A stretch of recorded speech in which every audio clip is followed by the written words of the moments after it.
The porn industry is having a major meltdown. They're having their Me Too movement. If we didn't realize that was going on yet, wrestling just had their speaking out moment. And, we've had for 3.5 years now or so, we've had the Me Too movement. And now here we are once again. Same thing falls as before.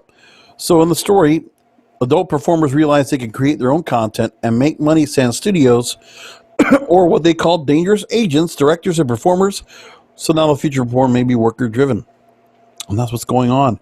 We're hearing stories that while the talent is able to go to like OnlyFans and other places to go ahead and put up their own content, they could get it recorded themselves. They could shoot it themselves.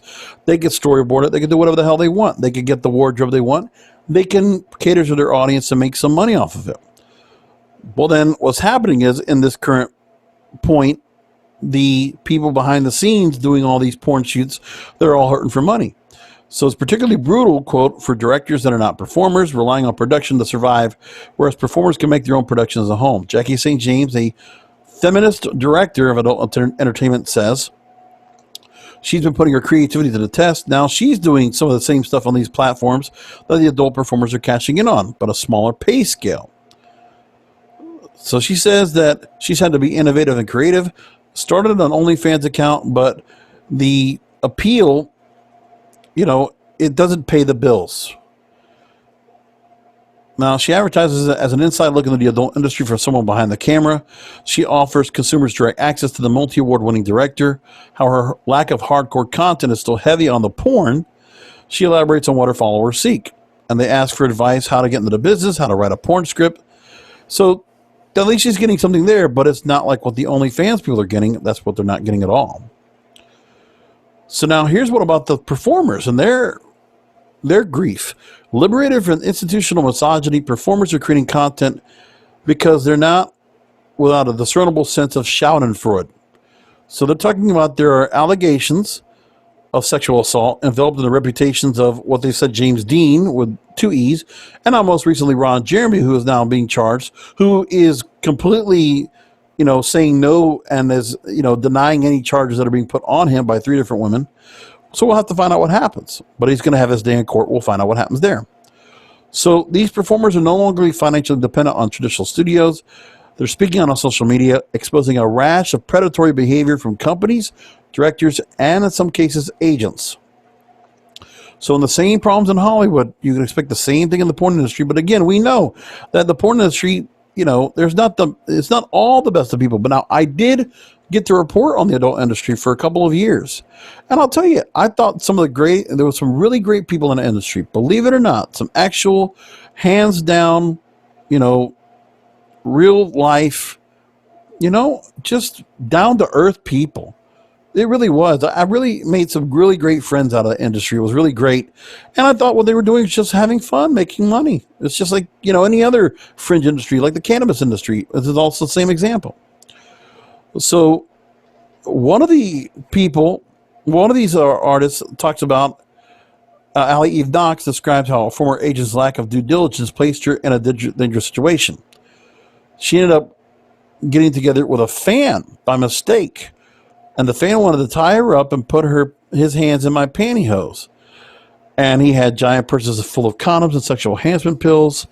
Realized that she was not there for a calendar shoot. It was something like it was supposed to be. Realized this guy didn't want to take my photo. He wants to tie me up and touch me. It was very weird and creepy. And that's what happened there.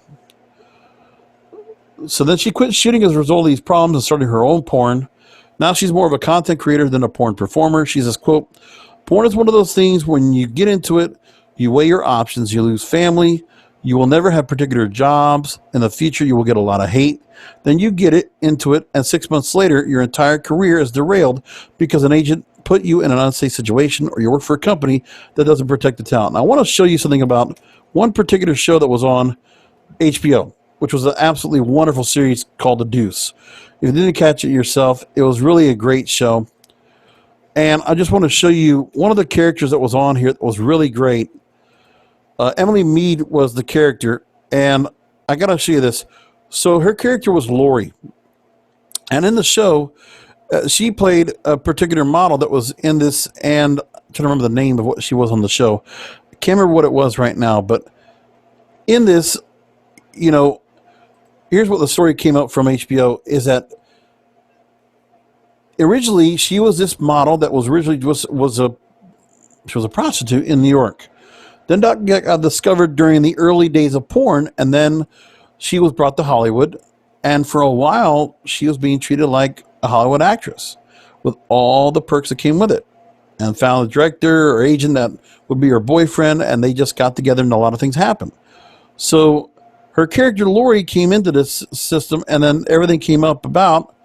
But then what happens is later on in the upcoming seasons, the third season of the series, she then is on the way down because she was popular during the times of film, and it was like the stag films of the day.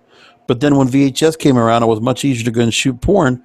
Then that's what happened. So she was associated with an older form of media, watching porn. So now people can watch it from home. It wasn't the same watching her on film as it was back in the day. So then she started working with worse people. And then some of the more bottom feeders in the industry, she started sitting and working with. The agent wasn't helping her. Her boyfriend wasn't around. And then things just changed altogether because she was made to do things that she didn't want to do. And that particular story told very well about that.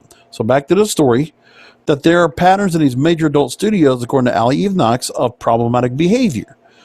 And it implies there's a complicit attitude on behalf of the industry trade magazines that compelled her to strike out on her own. She says, quote, "I don't give a fuck if people are going to blacklist me now or if they are going to hire me.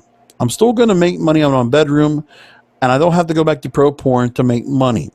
I think a lot of performers are waking up and seeing that that's the case. They can do the same thing from home, be safe without having to go through an agent or feeling unsafe on a set." And that's what's going on now. Porn's hurting. And this is a bad time besides the pandemic to have this happen.